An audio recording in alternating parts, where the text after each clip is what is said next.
Bueno, buenas tardes, bienvenidos a todas y a todos. Soy Beatriz Méndez y vamos a estar moderando este evento con tres mujeres muy talentosas. Xochitl Sen, que está ahorita a punto de culminar su doctorado, Adrianely Hernández, que está haciendo su maestría, y Eva Espejo, que es la directora deportiva del Club Pachuca. Entonces, pues voy a darme la tarea de leer rápidamente sus semblanzas. Comenzamos con Adrianely Hernández. Ella es periodista deportiva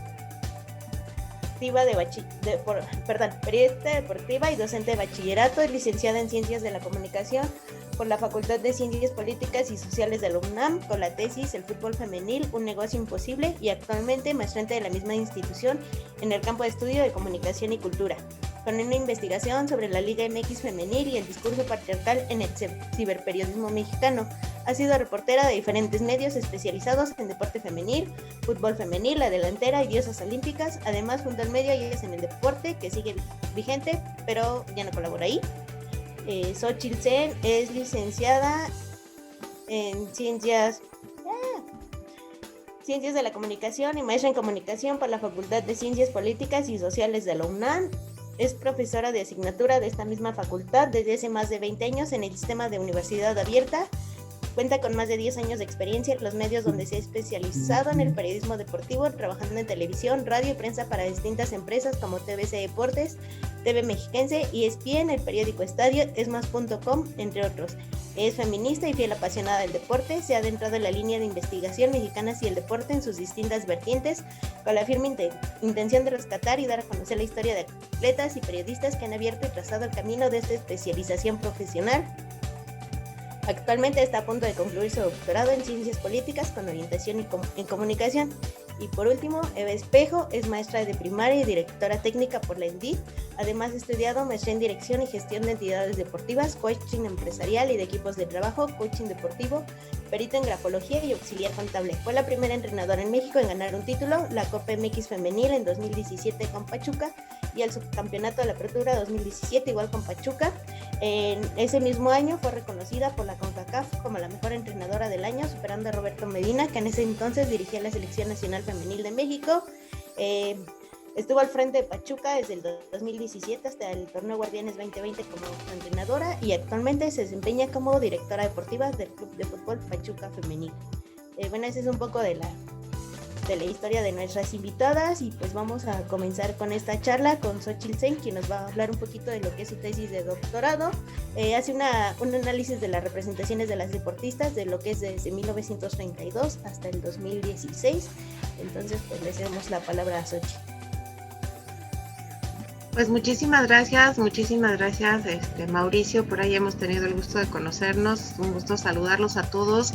Felicidades a la Universidad Autónoma de Hidalgo, a la carrera de Ciencias de la Comunicación por este aniversario. Ya he tenido varias oportunidades de platicar por allá con ustedes. Muchas gracias, Betty, por invitarme a participar, a compartir el micrófono con mujeres que hemos decidido entrar en un campo de batalla, como le decía Eva, que a lo mejor de repente no nos querían dejar entrar, pero se tuvieron que aguantar y nos tuvieron que abrir la puerta. Sí, efectivamente, mi tesis de doctorado es justamente esto, un análisis de la representación que han hecho particularmente la prensa de nuestras mujeres deportistas, de las mexicanas. Yo cuando hice la tesis de maestría, que fue más o menos lo mismo, pero específicamente de los Juegos Olímpicos de México 68, les voy a enseñar, vamos a empezar por compartir imágenes. Cuando yo vi esta portada, yo dije, ¿cómo por qué no? El 20 de octubre de 1968, una mujer hizo historia, el 21 de octubre, una mujer hizo historia para México. Fue la primera mujer que ganó una medalla olímpica para nuestro país. Resulta ser que cuando nosotros revisamos los periódicos de esa fecha, del 21 de octubre, vemos que la primera plana no se la dieron a ella, se la dieron a una extranjera, se la dieron a Vera Kapslaska. Vera Kapslaska es una mujer que tiene una gran historia, muy, muy importante y muy interesante, y particularmente en ese momento se convertía en la conocida como la novia de los Juegos Olímpicos o la novia de México. ¿Por qué? Porque traía una historia muy especial. La República Checa, de donde ella es originaria, acababa de ser invadida por la Unión Soviética. ella era gimnasta. Y en ese momento llega la República Checa, incluso en las crónicas que nos dicen de la inauguración de los Juegos Olímpicos, nos dicen que la segunda ovación más escuchada en el estadio fue para la República Checa, porque venían prácticamente como las víctimas de la URSS. Este acontecimiento histórico incluso estuvo a punto de provocar un boicot para los Juegos Olímpicos de México. Muchos países se negaban a venir porque iba a venir la Unión Soviética y pedían que la Unión Soviética no asistiera a los Juegos o no venían ellos. Pedro Ramírez Vázquez, que era el presidente del comité organizador de ese tiempo, hizo toda una labor diplomática para convencerlos y los Juegos Olímpicos se llevaron a cabo con prácticamente todas las delegaciones que se habían comprometido para participar. Y entonces Vera era como la abanderada de ese equipo, la abanderada de ese país, y para los mexicanos, ya saben que somos muy apapachadores, pues había que apapachar a Vera, ¿no? Además de que Vera traía una historia de amor muy como de telenovela, que tanto nos gusta a los mexicanos, porque ella había quedado con su novio Joseph Odilsky, el corredor de los 1500 planos también de la República Checa, que si ellos ganaban medalla aquí en México, ellos se iban a casar aquí en México. Y también en los periódicos podemos ver la historia de cómo se casan en la Catedral de la Ciudad de México, tienen su luna de miel en el espacio escultórico de Ciudad Universitaria. Y bueno, Vera era protagonista de los Juegos, es cierto. Ustedes que son estudiantes de comunicación o que ya han hecho investigación en comunicación, recordarán que nuestros maestros de periodismo siempre nos han dicho que los hechos mandan. Los hechos son los que nos van a indicar qué es y qué no es noticia. La trascendencia que puedan tener, el lugar donde se llevan a cabo los hechos. Y yo en lo que he investigado y lo que he visto me he dado cuenta que cuando se trata de mujeres los hechos no siempre mandan. Si nosotros nos vamos a los factores de interés periodístico, nos podemos dar cuenta que para las mujeres no siempre manda el hecho de que ellas hayan logrado una hazaña para que ellas puedan lograr una trascendencia en un medio de comunicación. Y a lo largo de la historia ese ha sido el asunto. Si ustedes ven, bueno, Pilar Roldán apareció en la contraportada del Esto, es cierto, pero la portada se la dieron a Vera Kapslaska, los entrenamientos del Tibio Muñoz y hasta ahí. Nuestra primera medalla de plata para una mexicana se quedó en la contraportada del periódico que en ese momento era el más vendido. Ustedes me podrían decir, bueno, o por ahí alguien podría decir, pero es que fue una medalla de plata. Días antes, el 16 de octubre, también ustedes alguna vez habrán escuchado hablar del sargento Pedraza, precisamente él había ganado la primera medalla para México, fue de plata y sí tuvo la primera plana del periódico del Este. Entonces, ¿qué quiere decir esto? Que a veces a lo mejor nos dan la primera plana o les dan la primera plana a las mujeres que consiguen algún hecho, siempre y cuando no haya algo que se considere de mayor trascendencia. Y así nos podemos ir con el paso de los años. Ahora, hay mujeres que han conseguido ese lugar, pero ha habido muchos factores, incluso que podríamos decir que los medios han tenido que tomar en cuenta para poderles dar esa primera plana. Dentro de mi investigación podemos ver que la primera mujer que indiscutiblemente ganó todas las primeras planas de los diarios fue Soraya Jiménez. Soraya Jiménez en Sydney 2000 gana la medalla de oro en la halterofilia y se convierte en la niña de oro. Ese día todos los periódicos les dieron la primera plana, muchas y muchas páginas dedicadas a ella, a la felicitación de parte del presidente, a todo lo relacionado con ella. Pero hay otros factores que influyen para que Soraya no haya tenido ninguna competencia para tener esa primera plana. En primer lugar, los Juegos de Sydney eran una decepción total para México hasta ese momento. Estamos hablando del 18 de septiembre. Los Juegos habían empezado desde el 13 de septiembre y era el momento que ningún mexicano había conseguido subir al podio. Viene Soraya.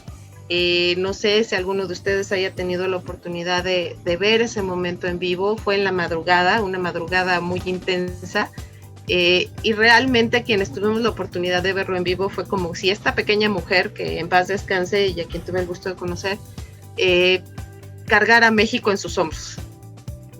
No, yo sé que no fui la única, porque conozco a muchos de esa época que lloramos cuando ella logró levantar esas pesas. Y realmente se ganó la primera plana indiscutiblemente. No había otra situación que pudiera, digamos, opacar su primera plana. No me quiero imaginar qué hubiera pasado si en ese día algo hubiera pasado con algún futbolista. Muy probablemente hubiera tenido que compartir la primera plana, no lo sé, pero es un hecho que Soraya fue la primera mujer que conquistó también las primeras planas de todos los diarios. A esto se le llama trascendencia, seguramente ya lo han oído hablar en sus clases, cuando una noticia es lo suficientemente importante como para conquistar el mismo lugar, en este caso las 8 columnas de todos los diarios. Ahora, hay otra mujer que llegó más o menos a esos mismos niveles. Esta imagen que ustedes pueden ver en este momento pasó a la historia como la mujer empoderada, la mujer mexicana totalmente empoderada, enseñando esa musculatura. Fue muy criticada en su momento, pero no había nadie que en ese instante no reconociera lo que había logrado Ana Guevara. Ana Guevara fue en ese momento la mujer más rápida del planeta. Fue una carrera entre semana. Yo recuerdo que muchos paraban en las oficinas y todo para ver esta carrera que duraba menos de un minuto y se detenían a ver qué hacía Ana. Ana incluso fue de las primeras en que levantaba la voz diciendo, oigan, no todo es fútbol, no solo los hombres la hacen, nosotras también estamos trabajando en esto. Y Ana también se ganó las primeras planas, pero siempre es muy importante ver también, ok, ya les están dando el espacio, cómo es que se les da, a quién están haciendo un lado. Ana hizo un lado al fútbol. Podemos ver en la parte de abajo que hay resultados de partidos de fútbol mexicano que normalmente se ganan las 8 columnas sin discusión alguna, y Ana estaba por encima de eso. Ahora hay que también tomar en cuenta una situación. Ana Guevara era colaboradora del Récord en ese momento, tenía una columna para este periódico, y pues también habría que pensar qué tanto el Récord se iba a atrever a anudarle las 8 columnas y publicar la foto que la ha hecho, digamos, simbólica en muchos estudios de lo que han hecho las mujeres. Ahora, sí hay otras mujeres que lo han hecho, pero que no han tenido esa trascendencia, no les han dado ese lugar tan ansiado. Una de ellas es Gracias a Dios. ¿Cuánto le debo? Lorena Ochoa fue la primera mexicana o mexicano que logró ser la número 1 del mundo en su especialidad, en el golf. Y el día que ella logra esta hazaña, ustedes pueden ver, los periódicos piensan que hay cosas más importantes. Por un lado, que el Cruz Azul logró firmar 10 años más un contrato con el Estadio Azul para seguir jugando ahí, o que las Chivas tenían lista su fiesta porque estaban a punto de disputar precisamente con el Pachuca la Copa de Campeones de la CONCACAF del 2007. Estaban a punto de jugar 2 días después el partido de vuelta en el Estadio Hidalgo. Por cierto, las Chivas perdieron, yo sé que seguramente ustedes lo saben. El Pachuca ganó en penales. Y precisamente previo de 2 días antes deja fuera a Lorena Ochoa, que la podemos ver aquí en la esquina de abajo, como la mejor del mundo. Y acá en la afición podemos ver a Lorena aquí arriba, sí, levantando los brazos y todo, pero ustedes lo dejo a su consideración. ¿De verdad creemos que es más importante que Cruz Azul hubiera firmado 10 años más con el Estadio Azul? En fin. Después tenemos uno de los campos de batalla más duros que han tenido las mujeres mexicanas en el deporte, que es el fútbol. Se pensaba que después de que se jugara un mundial aquí en Ciudad de México y en Guadalajara en 1971, iba a haber una inercia para que el fútbol fuera creciendo. No fue así. Pasaron muchísimos años para que el fútbol femenil fuera conquistando terrenos. Uno de los logros más importantes que ha habido para el fútbol femenil precisamente se dio en un premundial en el 2010, cuando se le logra ganar por primera vez en la historia a una selección de Estados Unidos. Y se logra el boleto a la segunda Copa Oficial del Mundo de fútbol femenil. Sí, efectivamente se les dio la primera plana, se les llama históricas por haberle ganado a Estados Unidos, se les llama históricas por haber conseguido el boleto al Mundial, de hablar. Pero a mí me llama mucho la atención cuando empezamos a analizar las páginas interiores, cuál es el discurso que nos dan los medios. Una hazaña de las leonas. ¿Por qué son las leonas? Porque las dirigía Leonardo Cuéllar. Siempre o en muchos casos se tiende a darle propiedad al logro a otra persona. Yo nunca vi que dijeran que los Piojos, cuando estaban con Miguel Herrera, habían tenido tal o cual logro. ¿Por qué a ellas hay que llamarlas las Leonas? No hay, para mí, punto de vista muy personal, antes de que alguien se enoje, para mí no hay por qué llamarles las Leonas. La hazaña fue de las jugadoras, de las seleccionadas, de las futbolistas. No hay por qué llamarles las Leonas. Y si ustedes en algún momento tienen la oportunidad de leer las notas de ese día, Leonardo Cuéllar las llama como mis niñas, casi casi mis hijas. Esa forma como de apropiarse de los logros de las mujeres es también muy, muy de los medios de comunicación. Ya, me voy a apurar porque ya me estoy pasando. Finalmente, ya para lo más reciente que alcanza a tocar mi investigación, tenemos los logros de Guadalupe González en la marcha de los 20 kilómetros en Río de Janeiro, cuando gana la medalla de plata. Quienes tuvimos de ver la oportunidad de ver esa competencia, vimos una mujer impresionante compitiendo contra el equipo chino, y a pesar de estar sola, ya no tener ese trabajo de equipo, logró imponerse y ganar una medalla de plata. Llama la atención cómo se le maneja, cuál es el, digamos, elemento que se toma en cuenta para los medios para llevarla a la primera plana. Lupita, mi amor, una canción muy, muy famosa, donde se le da esta relación de las mujeres siempre con esa cuestión sentimental. Por el otro lado, los mexicanos siempre vamos a ser guadalupanos, les guste o no, es algo que nos identifica incluso como nación, y se le llama milagrosa. Obviamente, si se hubiera llamado de otra manera, si no fuera Guadalupe, seguramente esa cabeza no tendría ningún sentido, pero se le llama milagrosa porque también en ese momento México no había logrado ninguna medalla, faltaban 2 días para que terminaran los Juegos Olímpicos, y Lupita fue la primera en dar una medalla para México en esa edición. Ahora, hay otro caso muy interesante, que es el de María Rosario Espinosa. Rosario es una mujer, mis respetos, es la única mujer que ha logrado 3 medallas olímpicas, una de oro, una de plata y una de bronce. En Río de Janeiro ganó la medalla de plata en un combate realmente impresionante contra una china que le sacaba como 10 centímetros de estatura. Era muy difícil que María pudiera lograr esa medalla de oro. Quienes vimos el combate, digo, ella hizo lo que pudo y demás. Me llama mucho la atención, el récord sí le da ese nivel de leyenda. ¿Por qué? Porque no son muchos los mexicanos que han logrado varias medallas olímpicas. Joaquín Capilla es quien ha logrado más medallas, con 4 medallas. El sargento Humberto Mariles ganó 3 medallas también en los Juegos Olímpicos, y María tiene 3, podría tener posibilidades de ganar más si en algún momento se llevan a cabo los Juegos Olímpicos de Tokio, pero podemos ver que la afición la empareja con otros 2 medallistas en ese momento. No le da la trascendencia que en el récord sí se le da, de haber tenido ese logro de tener más medallas, la mujer con más medallas, uno de los mexicanos con más medallas, y por acá lo toman como un día glorioso porque era el último día de los Juegos y se lograron 3 medallas.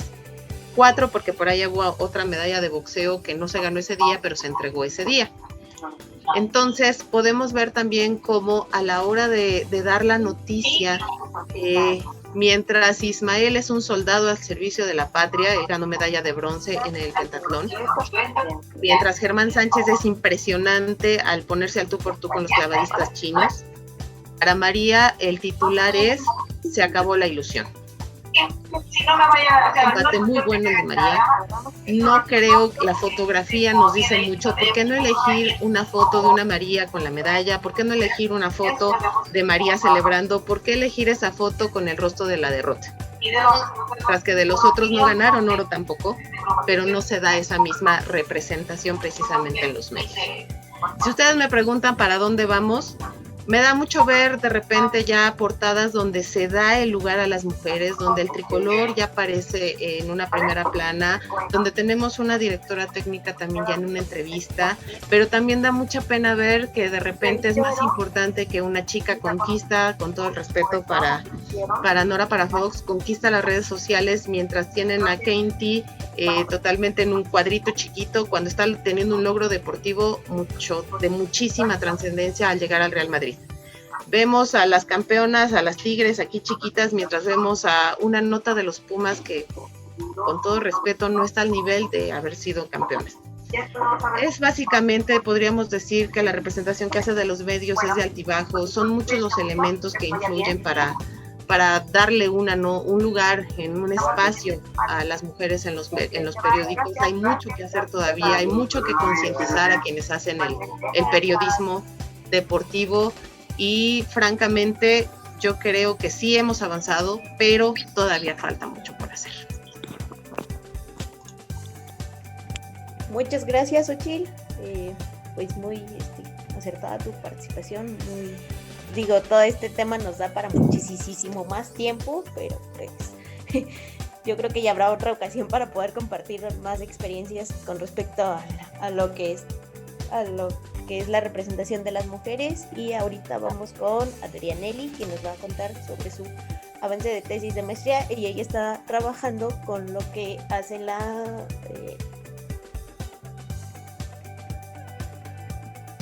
lo que, pues justamente, ¿no? Cuando estamos viendo un partido de fútbol,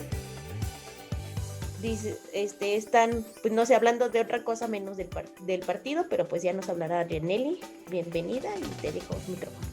Gracias, Betty, y gracias a todos los que andan por aquí, y también a la invitación de poder participar en este aniversario de la licenciatura en Ciencias de la Comunicación allá en la Universidad Autónoma del Estado de Hidalgo.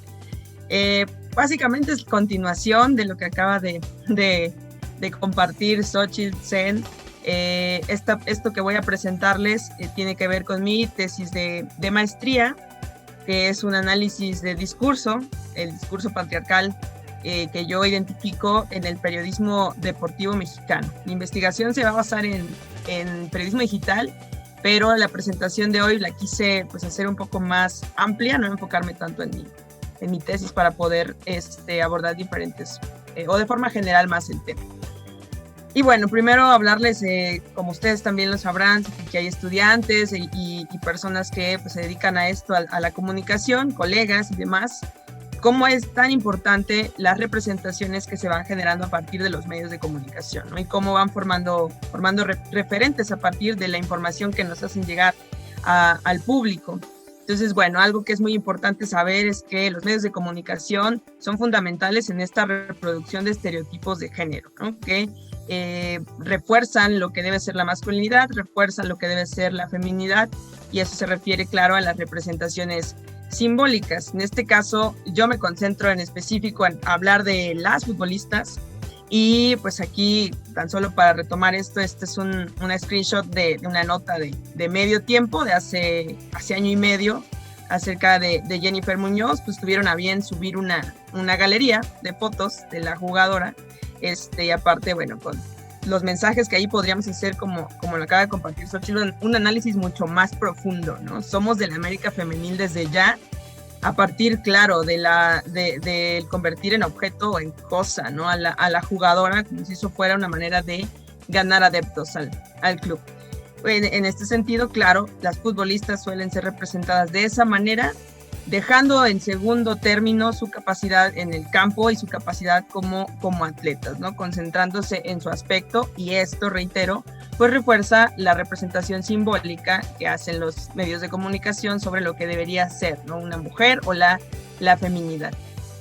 Y bueno, el hecho de que el periodismo deportivo envíe estos mensajes de que las mujeres deben ser representadas a partir de su aspecto, de manera, digamos, subliminal, por decirlo de alguna forma, o inconsciente para el público, están enviando el mensaje de que las mujeres pudieran no ser aptas, ¿no? Para el deporte, o son consideradas también como ajenas a este territorio, que es un concepto que ha manejado en sus diferentes investigaciones la doctora Hortensia Moreno y también Claudia Pedraza en sus proyectos, el hecho de que las mujeres somos vistas como ajenas en un territorio dominado históricamente por los hombres. Y no me refiero solo a las jugadoras en el campo, sino también a quienes decidimos ejercer el periodismo deportivo, o bueno, como en el caso de Eva Espejo, que está aquí, en la dirección técnica o en la dirección deportiva, sí se ve como una especie de invasión por parte de las mujeres, y esto se refuerza cuando los medios generan este tipo de mensajes. Y bueno, aquí retomo esta parte de una investigación que se hace en España por parte de estas autoras, donde ellas explican, los medios, esta realidad no es que sea tal cual la que vivimos, ¿no? Sino que ellos se encargan de proyectar estas representaciones, esta realidad un poco falseada, ¿no? Basada sobre todo en las relaciones de poder. O sea, si nosotros vemos los medios de comunicación, allí podemos identificar estas relaciones de poder que vemos en otros ámbitos de la sociedad, ¿no? En nuestro día a día, de cómo nos relacionamos hombres y mujeres en este país. Claro que esto se ve a través de los mensajes, a través de las imágenes. La elección de imágenes, como bien acaba de comentar Xochitl, es muy importante. El tipo de imagen que se elige para mostrar a las mujeres, los contenidos en los medios, en cuanto también a la cantidad o el enfoque que se da sobre esa información. Entonces aquí pues la importancia de los medios. Luego, en cuanto a mi línea de investigación, pues me concentro en el llamado, o así yo lo nombro, discurso patriarcal que identifico en el periodismo deportivo en México. Y bueno, primero entender a qué se refiere esto, ¿no? Primero el patriarcado como un sistema de dominación que se sigue perpetuando a través del tiempo, así lo define Celia Amorós. Y bueno, también Marcela Lagarde habla de esto como el patriarcado justifica su dominación sobre las mujeres a través de esta exclusión que se hace de ellas en espacios como el deporte, pero al mismo tiempo, claro que nos incluye como de manera casi obligatoria o forzada en otros espacios como la maternidad y el cuidado de los otros. Y bueno, Kate Miller también habla del patriarcado como este sistema de dominación en el cual quienes trabajamos en él analizamos esta opresión que se da hacia las mujeres. Básicamente podemos hablar que en el patriarcado hay un sistema jerárquico en el cual lo masculino se prioriza, ¿no? Está como protagonista, está en el centro y todo lo demás es secundario, ¿no? En este caso, en los medios de comunicación, pues la información que generan las deportistas o las futbolistas, pues está de manera como circulando alrededor de los protagonistas del deporte, que en realidad son los hombres, ¿no? Así son los mensajes que se envían en los medios de comunicación. Y bueno, aquí en estos ejemplos, tratando de poner ejemplos cercanos, esta portada que es de diciembre pasado, claro que fue con esta lesión que tuvo Raúl Jiménez, y pues en este caso Récord identificó que esa noticia era mucho más importante que las semifinales de la Liga MX femenil, que habían sido un día antes, con partidos muy intensos, incluyendo empates así a 2, como de América y Chivas, que aparte América-Chivas, ¿no? Vendido como uno de los duelos más importantes, y por allí también andaba un gran partido entre Atlas y Gallos, y bueno, tampoco fue considerado relevante. O sea, si lo ponemos, pues Raúl ocupó pues la de 8. Pero además hay más información que fue priorizada de una manera más importante que las semifinales de la Liga MX femenil, como bueno, que el Cata cumplía ciertos años o partidos en el Cruz Azul, todas declaraciones sin una trascendencia importante. O sea, no había un partido allí relevante, ni de Raúl, ni del resto de protagonistas, pero consideraron que era más relevante que las semifinales del fútbol femenil profesional mexicano. Y ahí es donde vamos identificando estas pautas de discurso patriarcal, o sea, el priorizar ciertas notas sobre otras. Y bueno, también en esta parte de cómo el patriarcado tiene esta injerencia en el periodismo deportivo, pues yo retomo este concepto de tecnologías de género de Teresa de Lauretis, también usado por Hortensia Moreno, en el cual habla de que hay diferentes características que van a reforzar estas masculinidades en el deporte, ¿no? Y además que esto va a hacer una segregación de género, entre hombres y mujeres dentro del deporte. Asimismo, retomo a Eric Dunning, que habla sobre el deporte como un espacio para construir masculinidades. O sea, allí se dan situaciones incluso violentas, muy simbólicas del machismo, porque es como si allí los individuos se hicieran hombres, ¿no? Reforzaran el hecho de ser totalmente masculinos. Y bueno, aquí incluye estas dos imágenes que además son como muy muy retomadas también en los medios de comunicación, esta forma de mostrar el poder, mostrar la fuerza, la violencia, y bueno, esta imagen también del festejo del Chispa Velarde muy polémico y muy retomado también, pero es cómo se van reproduciendo las masculinidades en el deporte. Por lo tanto, cuando las mujeres entran en él, por supuesto que es romper ese paradigma, no es un choque contra lo que se supone que es, en este caso, esta disciplina, como el fútbol. Y bueno, en esta representación mediática, ya basándome específicamente en a qué me refiero con el discurso patriarcal, no solo en la portada que les presentaba hace unas diapositivas, pues bueno, identifico cómo es muy importante el lenguaje, ¿no? El lenguaje va a reflejar también este tipo de discurso y va a reflejar cómo sigue muy arraigado el patriarcado en nuestro periodismo deportivo en México. Y bueno, aquí retomo a algunos autores como Stuart Hall, y él habla de cómo este lenguaje es clave en la construcción de las representaciones, pero además es clave porque interactúa con la cultura, y tenemos una cultura en México que aún está totalmente arraigada, ¿no? Con el machismo y con esta idea de que el hombre es más importante a la hora de representar en los medios de comunicación. Basta con echarse un clavado a las redes sociales, y cuando las mujeres han pedido o se habla de cómo las mujeres merecerían más portadas o más minutos o más coberturas, normalmente la gente o la afición o incluso colegas periodistas lo que dicen es que no vende, ¿no? Y pues ese es un argumento bastante desgastado y que podría refutarse, pero está basado en esto, ¿no? En cómo nuestra cultura sigue priorizando el hecho de que el hombre sí vende el espectáculo o sí significa negocio y las mujeres no. Y ahí habría que preguntarnos por qué pensamos eso. Y bueno, en este análisis de discurso que hago, pues retomo por supuesto a Michel Foucault, que es quien retoma este concepto de discurso, que tiene que ver también con el contexto y con el momento histórico. Y creo que en el caso de esta investigación que yo hago es fundamental, porque estamos viviendo un momento histórico en el cual el movimiento feminista, la lucha por la igualdad de género, el periodismo con perspectiva de género está ganando muchísima fuerza. Y es muy relevante hacer un análisis de discurso en un momento como este. El discurso que ahorita se genera tiene un montón de elementos que están siendo influenciados por todas esas coyunturas sociales que estamos viviendo. Y esta cita de Norma Blázquez me pareció muy relevante porque justo da pie ya después a las características específicas del discurso patriarcal que yo identifico en mi investigación. Blázquez dice que el cuerpo femenino normalmente es presentado al hombre como un espacio que puede ser ocupado. Y ahí podemos retomar la primera diapositiva que les presentaba de cómo proyectan a Jennifer Muñoz, a esta jugadora de América, o sea, como si ese cuerpo pudiera ser ocupado o consumido, en este caso, por quienes están acudiendo a este medio de comunicación.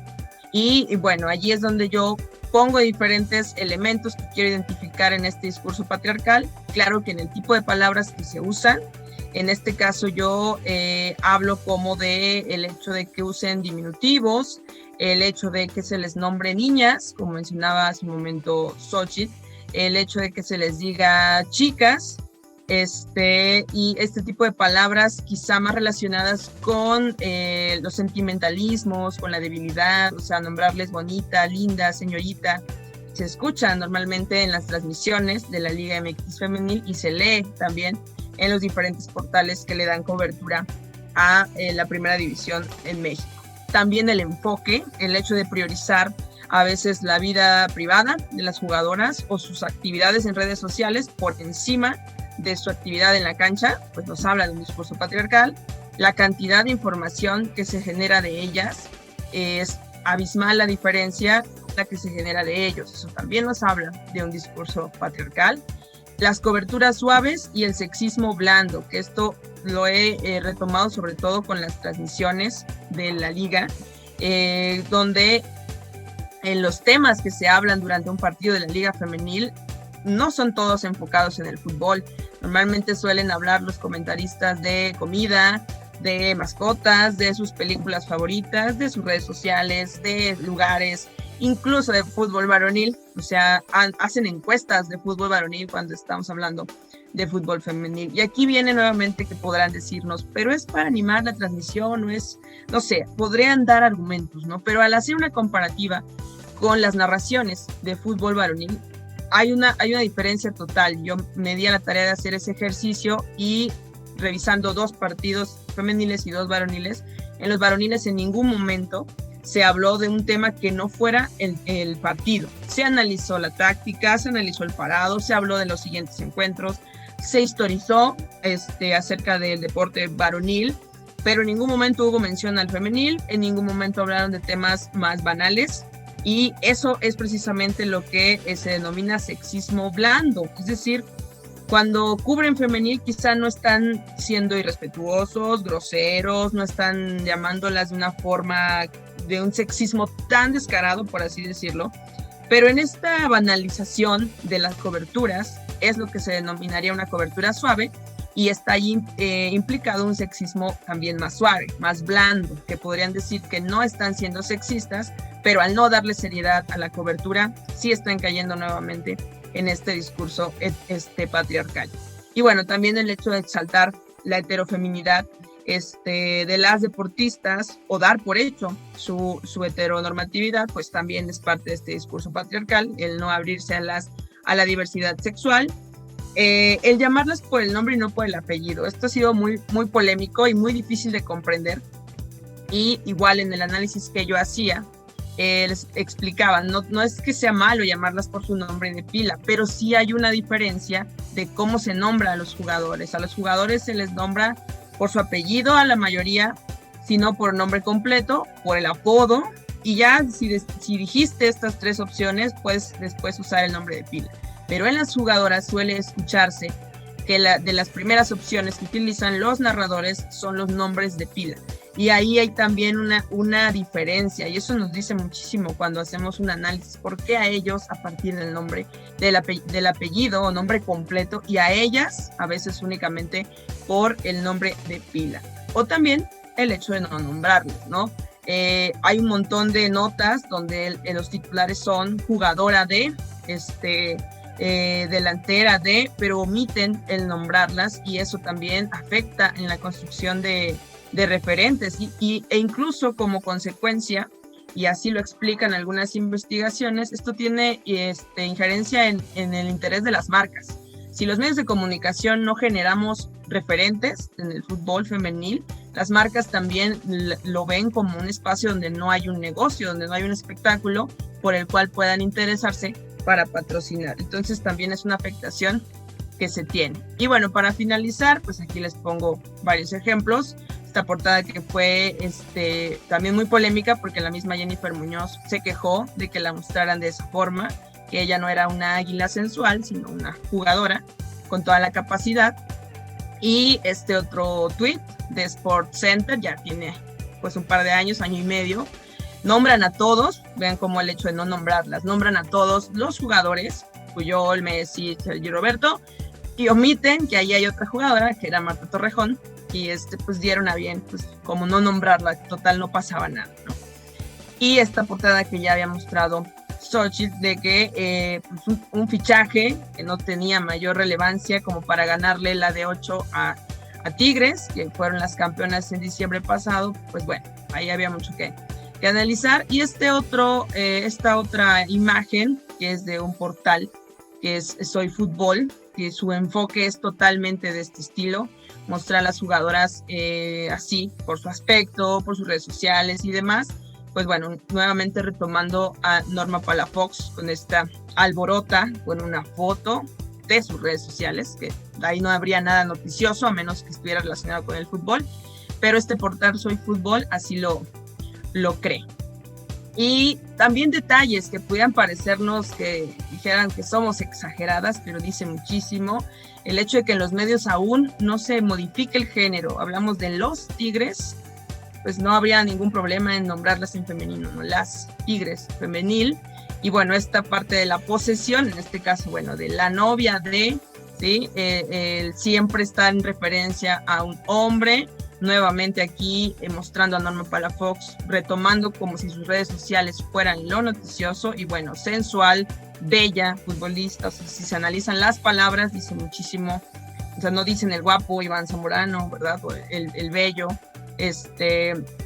Guiñac, ¿no? No se utilizan ese tipo de adjetivos para los hombres, no habría por qué utilizarlos con las mujeres. Y finalmente, aquí también para hacer una comparativa, bueno, de Alex Morgan, por supuesto, igual, la sexy Alex Morgan. Y bueno, hablamos en las anteriores diapositivas de medios posicionados, ¿no? De Récord, de Medio Tiempo, del Heraldo, demás. Pero a mí me llama la atención también que hay medios independientes que empiezan a tomar este enfoque, y eso sería lo preocupante, y a ustedes están ya estudiando la licenciatura o ya están por integrarse al ámbito laboral, pues ir cambiando este discurso. O sea, aquí vemos cómo este es un medio independiente, como muestran a Jennifer Muñoz, o sea, las fotos son, y el análisis lo dice, las fotos de las futbolistas suelen ser posadas cuando están con el uniforme de entrenamiento, cuando no están ejerciendo su profesión como futbolistas. Y en el caso de ellos sí se les muestra normalmente cuando están en la cancha, en acción. O sea, es el mismo medio con estas dos formas de mostrar a las jugadoras y a los jugadores. Entonces, esto dice muchísimo, sigue reproduciendo el discurso patriarcal. Se entiende que en muchas ocasiones puede ser inconsciente, pero es importante señalarlo para comenzar un verdadero cambio en los medios de comunicación. Y bueno, al final, pues nada más cierro con por qué mi investigación se posiciona como una investigación feminista, porque la investigación feminista, bueno, dentro de su agenda tiene el hecho de hablar de las representaciones de las mujeres en los medios de comunicación, de posicionarlas como protagonistas de la noticia y de los hechos, y porque el hablar de estos temas también considero que son golpes importantes a esta dominación del sistema patriarcal, que poco a poco debemos ir haciéndolos con mucha más fuerza y peso. Y pues muchísimas gracias por el tiempo y la atención a todos y todas. Muchísimas gracias a Nelly, pues igual una investigación muy, muy interesante, y pues de verdad me encantaría que pudiéramos compartir más tiempo. Yo creo que en otra ocasión podríamos compartirlo. Y pues ahorita vamos con Eva Espejo, que es la directora deportiva del club. Igual pues ella tiene mucho que contarnos. Eva, bienvenida. Y pues recuerdo que cuando trabajé contigo haciendo mi tesis de licenciatura, comentábamos varios temas, entre ellos en el 2017, bueno, en el 2016 se da el inicio de lo que es la Liga MX Femenil. El 5 de diciembre se da el anuncio de lo que es la liga, y a ti te eligen como la entrenadora. Tú primero dices, pues no estabas muy segura, y al final dices, no, pues yo quiero estar ahí, y pues entras, ¿no? Este lugar que, pues, como bien lo mencionaban Xochitl y Adrianelli, pues no era como un lugar, ¿no?, muy apropiado para las mujeres, porque pues nosotros nunca hemos estado como muy insertas, ¿no? Y luego pues ser entrenadora era algo mucho más complicado, y se viene lo que eres campeona de la Copa MX Femenil, se viene el subcampeonato de la Apertura 2017, y justamente en ese año te nombran como la mejor entrenadora de la CONCACAF, pero dices, no tengo un reconocimiento. Entonces, ¿cuál es tu perspectiva con respecto a esto de los medios, de lo que hemos estado hablando? Sí, bueno, en general, gracias por la invitación, gracias por compartir esto. Me siento un poco novata al lado de ellas dos, que han hecho una exploración enorme de todo lo que es la historia en el periodismo. Y bueno, en general, lo que yo he vivido, como bien dice Adrianelli, es una prensa blanda, una prensa que le costó mucho trabajo hacerle, que le sigue costando mucho trabajo hacerle un lugar al fútbol femenil, un lugar a las mujeres. Ahora que veía las portadas de cada uno de los periódicos, me cuestionaba cuándo nos han otorgado a nosotros una portada de algún periódico, ¿no? Y generalmente tiene que ver con el 8 de marzo, con el Día de las Madres, con el mes rosa.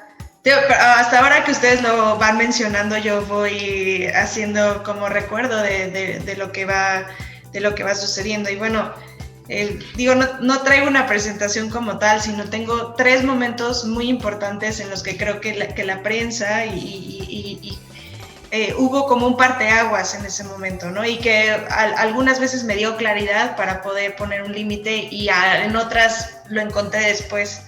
Y creo que un parteaguas importante justo en ese año donde nosotros surgimos como club, me preguntaban mucho, ¿y cómo quieres que las llamen? ¿No? ¿Cómo quieres que sean? Y yo, pues Tuzas, o sea, no hay más, ¿no? Entonces la primera entrevista que me hacen es una previa a un partido varonil. La primera entrevista que yo tuve con la cadena que transmite a Tuzos, y la primera cosa que me dicen es, ¿y cómo ves la primera entrenadora de las Tuzitas? Es lo primero que me dicen. Y entonces me quedo así y les digo, no, Tuzas. Por eso las Tuzitas. Y yo, no, Tuzas. O sea, le dije, necesito, o sea, le dije, es que a mí me gusta que les llamen Tuzas. Le dije, tener un diminutivo no somos chiquitas, somos mujeres que queremos jugar fútbol, en fin, ¿no? Me fui así. Le dije, es más, yo quisiera llamar a las Tuzas pachucas, que para mí es todo un género feminista importante. En algún momento se dio, y para mí sería el mote perfecto, las pachucas, ¿no? O sea, ese era para mí empoderador, fuerte, pero bueno, evidentemente nunca pegó. Nunca pegó porque era demasiado rudo para todos los demás, ¿no? Entonces, bueno, ese para mí fue un parteaguas en la primera entrevista que pudimos hacer acerca de cómo nos queríamos nombrar y cómo queríamos que nos reconocieran dentro del ámbito de los medios, ¿no? Yo creo que el segundo gran momento, y digo, perdón por la imagen porque creo que es bastante mala, espero la puedan ver. Déjenme... Normalmente... A ver, no, ¿sí la pueden ver? La voy a compartir así, como tal. La pueden ver, es que son un recuadro y son las 4 entrenadoras que en ese momento estábamos, ¿no? Y es muy común que nos echen a pelear, ¿no? Una concepción bastante importante, o de lo que dicen del patriarcado, de este tipo de cosas que se hacen socialmente, es que las mujeres deben competir. Entonces, me encontré, y no volví a encontrar un tuit de la propia liga, poniendo a las 4 entrenadoras de ese momento y poniendo una carita, un corazoncito, todas estas reacciones que en Facebook puedes poner, y diciendo, apoya a ¿qué entrenadora es la mejor? ¿O cuál de estas entrenadoras es la mejor? Entonces yo en ese momento me pregunté como, ¿eso lo harían con los hombres? O sea, esa misma pregunta pondrían a 4 entrenadores y dirían, juzga, ¿no? Ponle carita, corazoncito, like o lo que sea, para elegir cuál es la mejor, ¿no? Y claro, acá es más fácil porque en ese momento éramos 4 entrenadores, estas 4 entrenadoras que estoy presentando, en un esquema muy parecido, y decían, ¿cuál es la mejor? Ustedes decidan. Y el público tenía que juzgar el desempeño de nosotros con un like o con corazoncito, ¿no? Y entonces yo decía, bueno, es parte también de seguir difundiendo que las mujeres estamos compitiendo, que tenemos que competir entre nosotras, y en una competencia quizás no tan productiva, ¿no? Y eso es por un lado. Y por el siguiente, la primera nota que me hacen en un periódico muy reconocido, lo primero que empieza diciendo es una mujer de 31 años.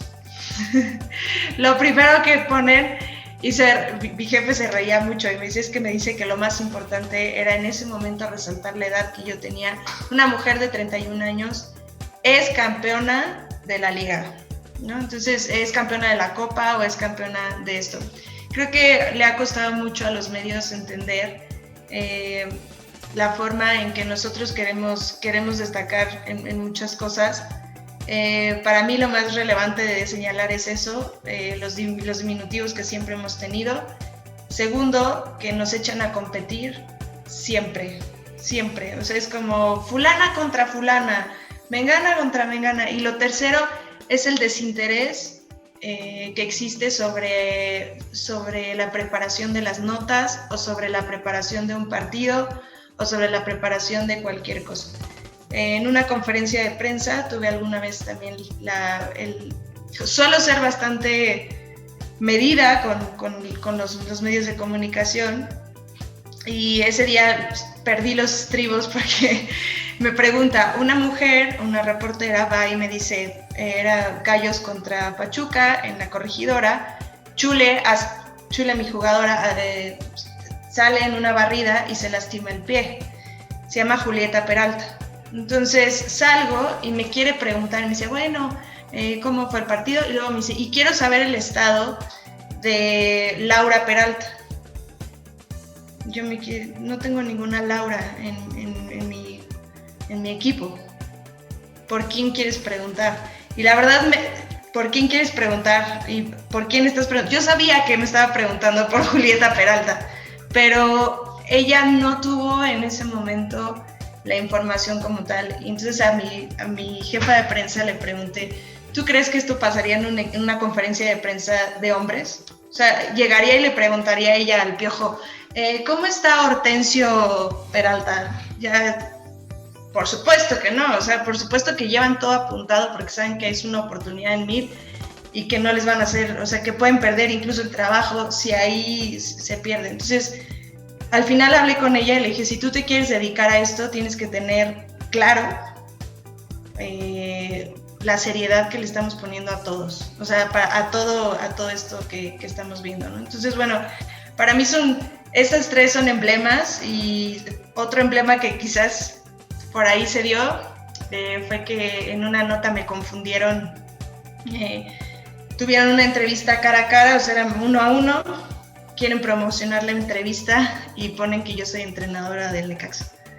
Entonces, yo nada más retuiteé, dije, todavía no nadie me había avisado esto, todavía no, de mi cambio, de mi traspaso, pero muchas gracias y listo, ya está. El Twitter sigue subido en las redes, y ya está. O sea, son cosas que y también hay muchos medios que se han preocupado por también hacer serio el trabajo. Yo sigo mucho, obviamente, a Diosas Olímpicas, pero también sigo a Apuntes de Rabona, con el periodismo que ha sido un poco más serio, un poco más documentado acerca del fútbol femenino, y que le dan un espacio bastante bueno. La única vez que me han regalado un espacio nocturno en primetime, que además todo el despliegue de Fox Sports vino, fue justamente en la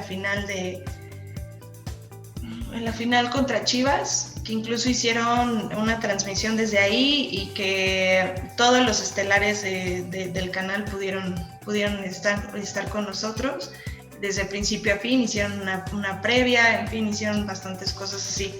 Creo que faltan muchos espacios. Cada vez que me preguntan de los medios de comunicación qué hace falta, y yo lo primero que respondo es eso: no nada más nosotros tenemos que crecer, también ustedes, en cuanto a la difusión, el espacio y la seriedad con lo que lo hacen, porque esto es un ir y venir, o sea, necesitamos todos de todos para que la industria crezca. Entonces, bueno, esas han sido mis experiencias. En general son buenas, en general hemos tenido bastantes buenas coberturas, pero sí falta todavía. Muchas gracias, Eva, por compartirnos tu experiencia. Me gustaría dar paso a las preguntas porque creo que ya se nos está acabando el tiempo. Entonces, a ver, vamos con... Ay, Dios. Esta pregunta es de Sara Gabriela. Dice, ¿qué tan difícil cree que sería que 1 o 2 mujeres fueran comentaristas en un partido de fútbol femenil en México? No sé quién quiera responder.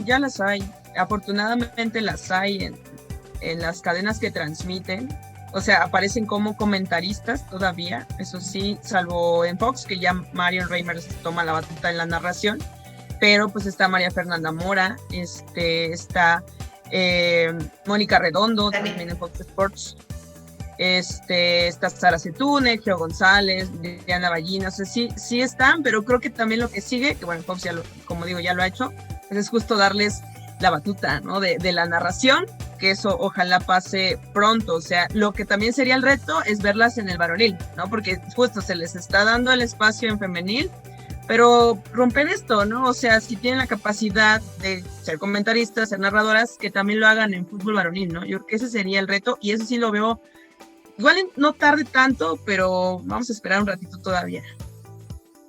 Que yo ahí quiero añadir algo, algo que es súper importante es la cantidad de preguntas que han hecho siempre en las redes sociales, si debería de haber más niñas en la liga, o sea, más mujeres entrenando en la liga femenil, pero nunca nos cuestionamos si debería de haber cuerpos técnicos mixtos en ambos lugares, porque parte de esto es eso, o sea, darnos cuenta que pues, no tiene que haber mujeres con mujeres ni hombres con hombres, sino podemos hacer como cuerpos técnicos o equipos multidisciplinarios y demás que pudieran hacer esta parte.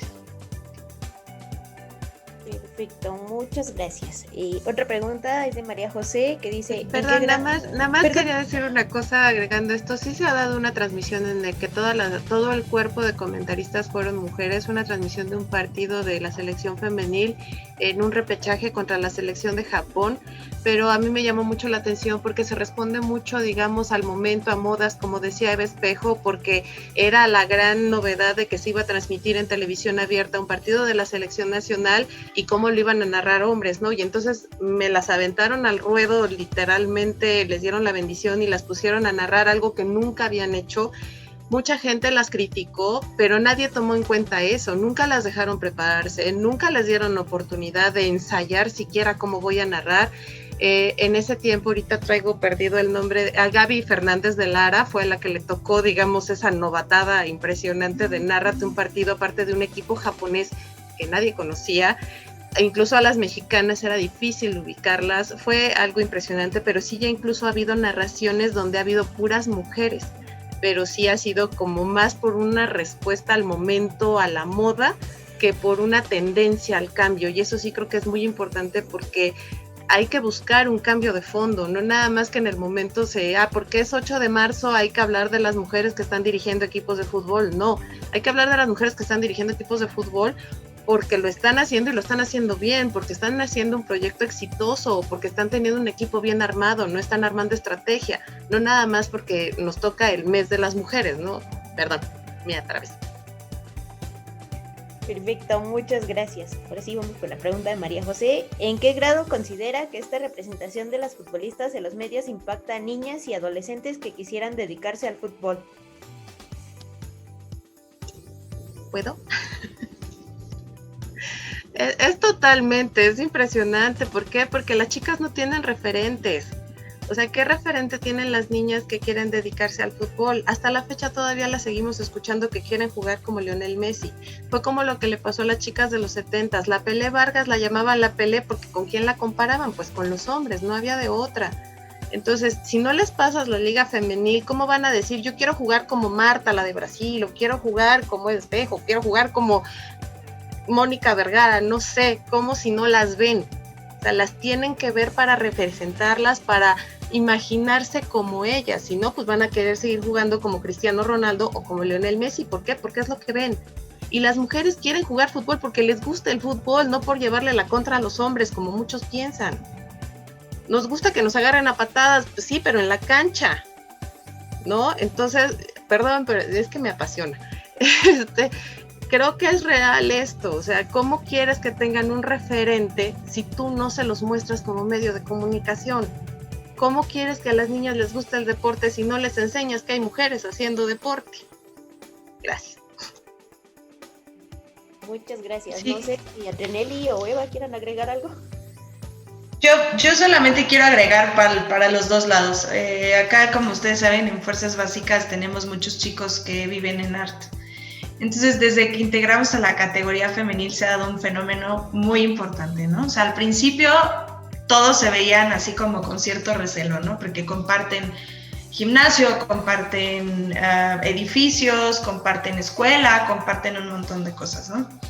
Entonces, En ese sentido, creo que los medios de comunicación, al menos las redes sociales, han ayudado, ahora que los niños o los jóvenes están tan insertos en esta parte, tienen un poder de información increíble, ¿no? Entonces, se veían con cierto recelo, y hoy lo que hemos logrado, y cuando uno habla con los niños más chiquitos, los del 2010, 2009, ven y admiran a Mónica Ocampo. Ellos ahora, muchos de ellos han cambiado su referente. Y dicen, bueno, quiero ser como el Burrito Hernández, pero también quiero ser como Carla Nieto, porque Carla Nieto es impresionante, ¿no? Y es lo que hemos logrado un poco al integrar a la femenil a nuestra comunidad del club, a no retirarla, porque muchos equipos que han hecho, o sea, como, sí, vamos a meter a la femenil, pero que nunca se vean, que nunca se crucen por el camino, porque no sabemos qué vaya a pasar, ¿no? Entonces, bueno, a nosotros integrarlos a la vida, hemos logrado estos ejemplos donde los propios niños, hombres, empiezan a admirar el trabajo de las mujeres y saben que hay otros referentes. Y al revés, me tocó que Ali Soto, pues al no tener categoría todavía con nosotros, empezó a entrenar con los hombres pequeños, ¿no? Y entonces un día tienen que tirar un penal para definir algo que estaban jugando. Y entonces, pues, ¿quién lo va a tirar? Alice, porque Alice es la mejor. Le tira con derecha y con izquierda y los porteros no saben qué hacer. Entonces, la que logró definir ese juego era una mujer que había entrenado con ellos y que era parte ya de la banda, ¿no? O sea, ella era parte de... Entonces, creo que también se ha dado un vuelco, al menos internamente yo lo veo, de algunas cosas, ¿no? Y bueno, sí, los referentes no siempre son buenos dentro de los medios de comunicación, pero también ante la difusión se dan cuenta. Por ejemplo, mucha gente me pregunta en redes sociales, ¿cómo hiciste para ser entrenadora? Y entonces ya empieza a haber más entrenadoras en las escuelas, o sea, más gente que puede ir a la ENDIT a estudiar, o que quiere ser, que puede ser director deportivo, que quiere ser reportera, o sea, que ya hay, digo, a lo mejor nos falta afinar el perfil, pero también creo que va en camino.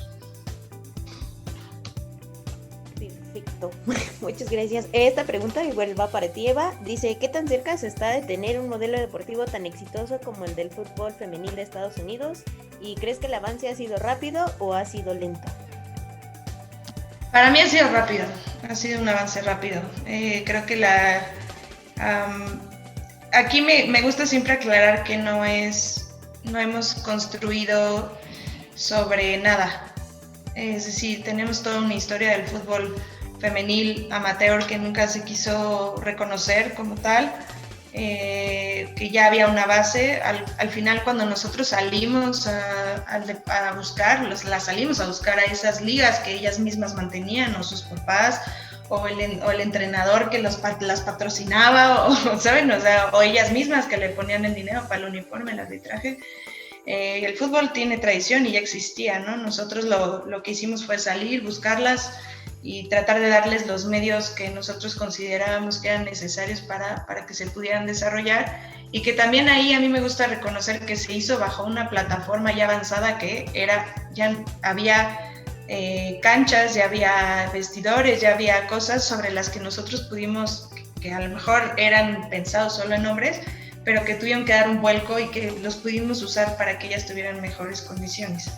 Me parece difícil comparar nuestro deporte con el de Estados Unidos, me parece complicado. La estructura de Estados Unidos tiene una estructura completamente diferente a la de nosotros.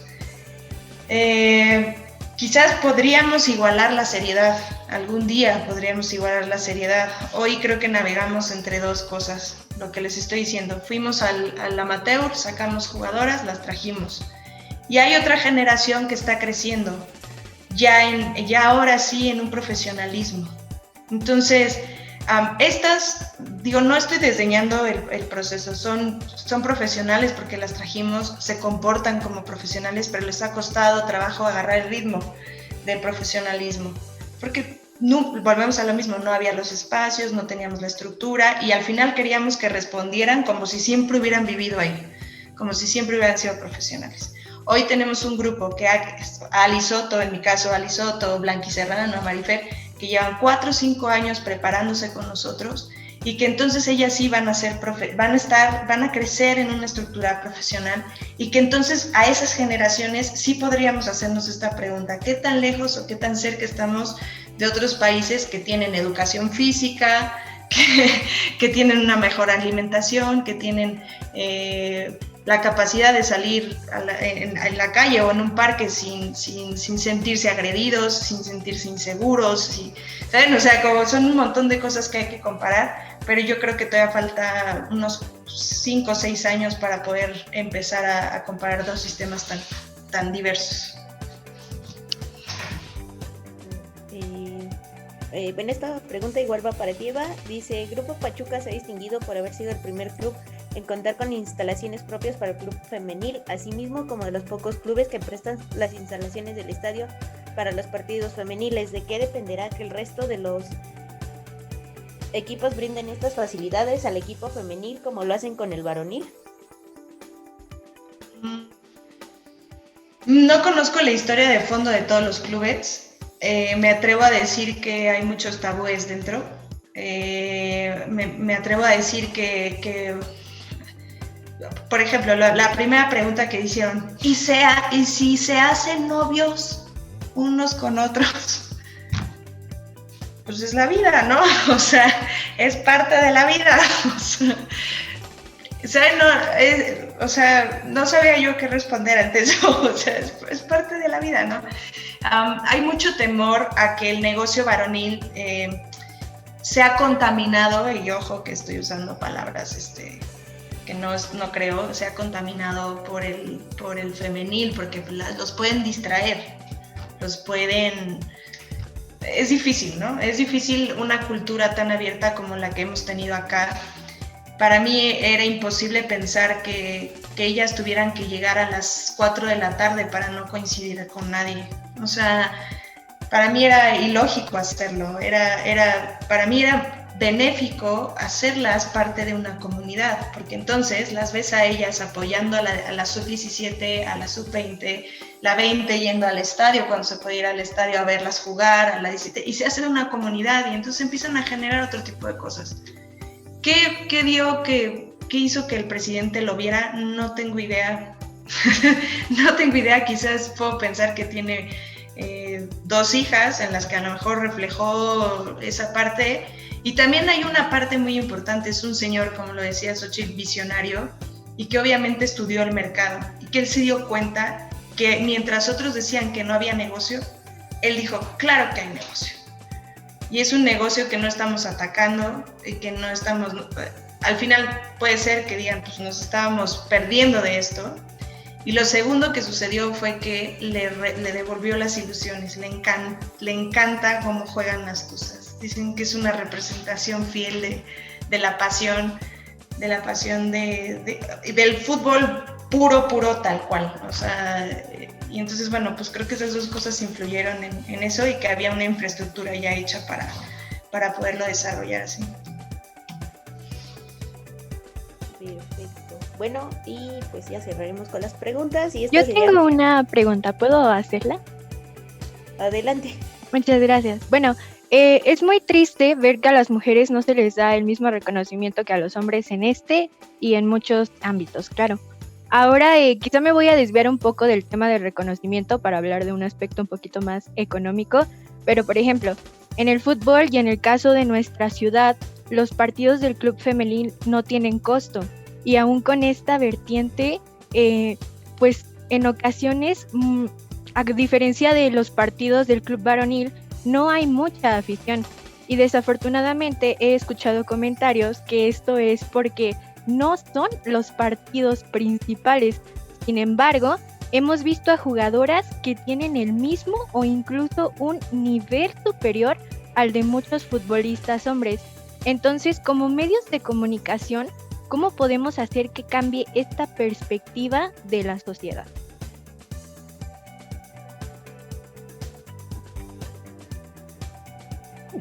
No sé quién quiera responder. Es que serían un montón de acciones, ¿no? Pero claro, todos vamos a abonar con lo que nos pueda corresponder.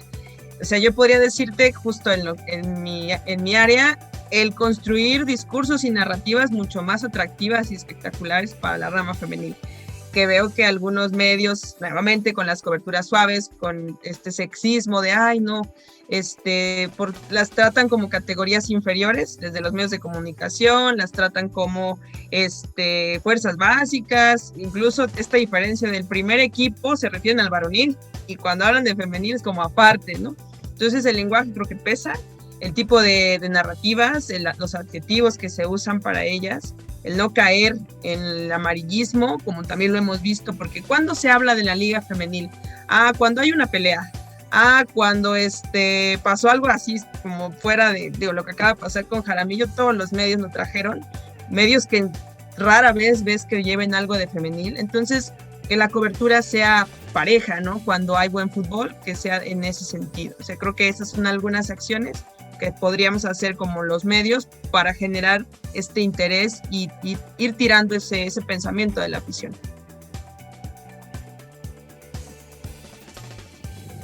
¿Puedo agregar algo? Claro que sí, Xochitl. Bueno, creo que aquí va a salir a relucir mis otras facetas.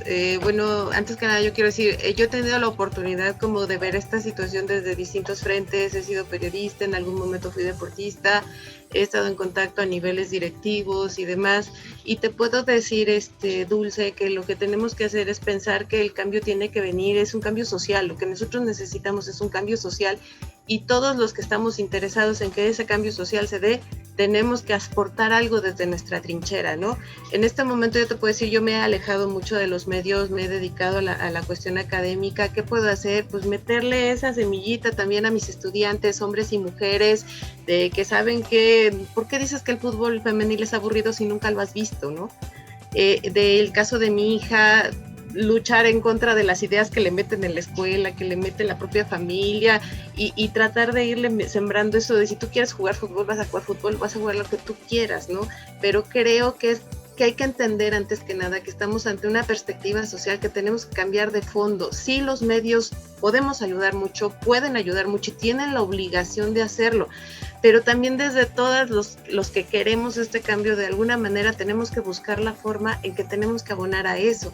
Por ejemplo, yo te puedo decir, el hecho de que haya mujeres como Eva que deciden entrar y que se encuentre el apoyo y que se encuentre una institución que te ayuda a hacer ese trabajo, aprovechar todo lo que se pueda, el inculcar, el buscar esa forma de integrar, de hacer un equipo completo, ya de olvídate del femenil y varonil, es el Club Pachuca, ¿no? O sea, verlo como esa forma integral también es un trabajo que se tiene que hacer desde muchos frentes. Yo creo que eso es lo más importante, estar conscientes de que todos tenemos que hacer algo en busca de ese cambio, y si tienes la forma de hacerlo, pues ahora sí que hacer lo que puedas, ¿no?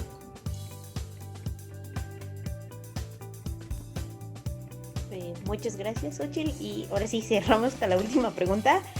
¿Por qué creen que los partidos de ciertos equipos femeniles no sean transmitidos por las televisoras donde la plantilla varonil tienen un espacio ya establecido, y de qué forma influye?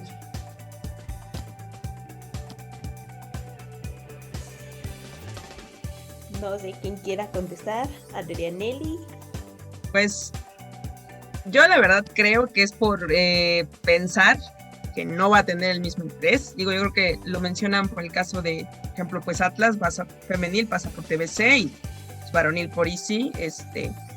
TVC tiene a Gallos, tiene a Puebla, pero el varonil pasa por otra televisora, ¿no? Se refieren a eso, y creo que va por ahí. O sea, pensar que no va a tener el mismo impacto. Y aquí yo hablaría bien de TVC, porque ha ganado esos espacios y hasta va a transmitir la Champions femenil la próxima semana. Entonces, más bien que lo que vean, ¿no? Ahorita que hablábamos de Jesús Martínez y que es visionario, pues las televisoras como esta que acabo de mencionar ya se están dando cuenta que hay mucho interés y que sí puede haber un nicho de mercado importante en quienes buscamos fútbol femenil. O sea, incluso también transmiten, creo que diferidos, pero transmiten la Liga Italiana femenil en el caso de TVC.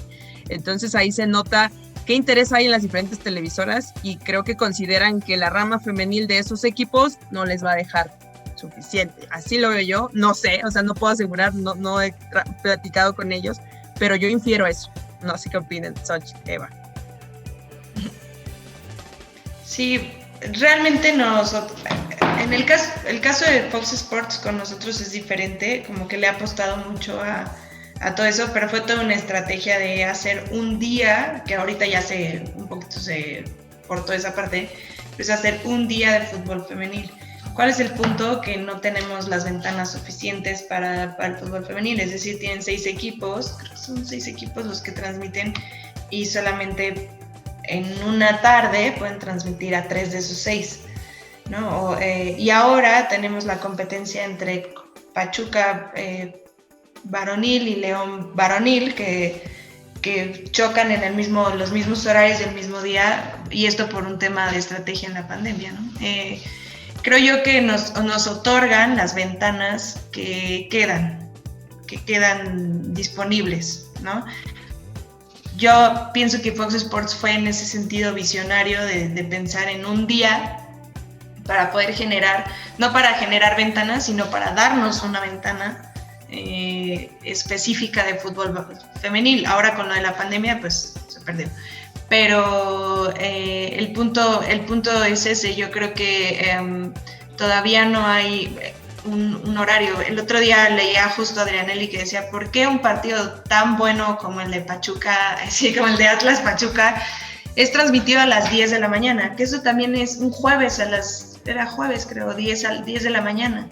Es difícil que alguien se siente a ver un partido jueves a las 10 de la mañana, porque aunque estemos en casa ahora en pandemia, tienes clases, hay juntas, todo sucede en la mañana, ¿no? Entonces es complicado, y yo lo veo del lado positivo, veo que vamos ganando espacios que podrían ser mejores, sí, lo que les decía, hay poco prime time, en prime time casi no meten nada de fútbol femenil.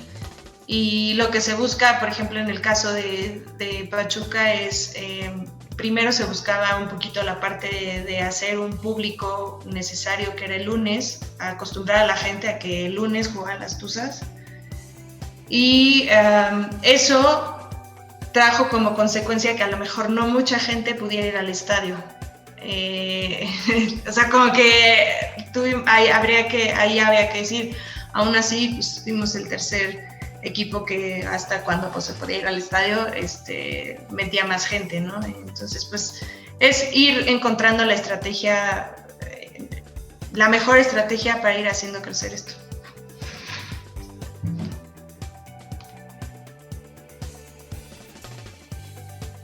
No sé si Xochitl quiere agregar algo, porque pues ya estamos cerrando.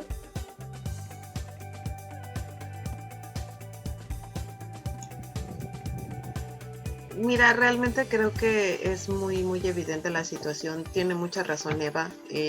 Nos dan los espacios que están disponibles. Lo mismo pasa en la prensa. Es lo que yo les comentaba en mi participación. Sí, le dieron la primera plana, pero porque afortunadamente no hubo otra cosa varonil ese día. Si tú ves las primeras planas que han conseguido las mujeres del fútbol femenil es porque ese día no hubo fútbol varonil. O sea, sí, pero es muy importante esto que también comenta Eva. Si ya te dieron la ventana, pues hay que aprovecharla, ¿no? Hay que dar un buen espectáculo, hay que ir jalando gente. La gente se ha dado cuenta. Yo recuerdo cuando empezó el boxeo femenil en México, que durante mucho tiempo estuvo prohibido por un decreto presidencial de Miguel Alemán. Cuando por fin ese decreto es derogado y gracias al trabajo muy intenso de la campeona Laura Serrano, es muy interesante ver las primeras funciones de las boxeadoras. Tú ves a boxeadoras con títulos universitarios, con carreras y preparadas y demás, y tú ves a los boxeadores que la mayoría son chavos que pues, casi entraban al boxeo para salir de los vicios, etcétera, etcétera. Las mujeres que entran al deporte entran con una visión total de que se tienen que ganar un espacio, de que se tienen que ganar un lugar. Y entras ahora sí que con la espada desenvainada a soltarle espadazos a todo mundo para ganarte ese espacio. Los hombres saben que ya tienen ese espacio. ¿Para qué me esfuerzo? ¿No? Yo me acuerdo de las primeras peleas de estas boxeadoras, la gente se paraba y les aventaba monedas por el espectáculo que era verlas soltarse de trancazos. Y después se pasaban los hombres y todo el mundo nada más se quedaba así de que, pues a ver, están en el episodio de preparación, se están conociendo los rivales y así se seguían los 3 primeros rounds. Cuando las mujeres desde que entraban al cuadrilátero se empezaban a sonar buenísimo y te tenían así, ¿no? Entonces, eso yo creo que eso es muy importante. Ya te vas ganando esos espacios, no hay que soltarlos. Al contrario, hay que irle como hormiguita, jalando y jalando cada vez más. Es una lucha muy larga. Ahí sí, por ejemplo, yo difiero con Eva. Yo no siento que esto ha sido rápido, yo siento que ha sido lentísimo. Me gustaría que fuera más rápido, pero pues es muy complicado, porque es cambiar a toda una sociedad, ¿no?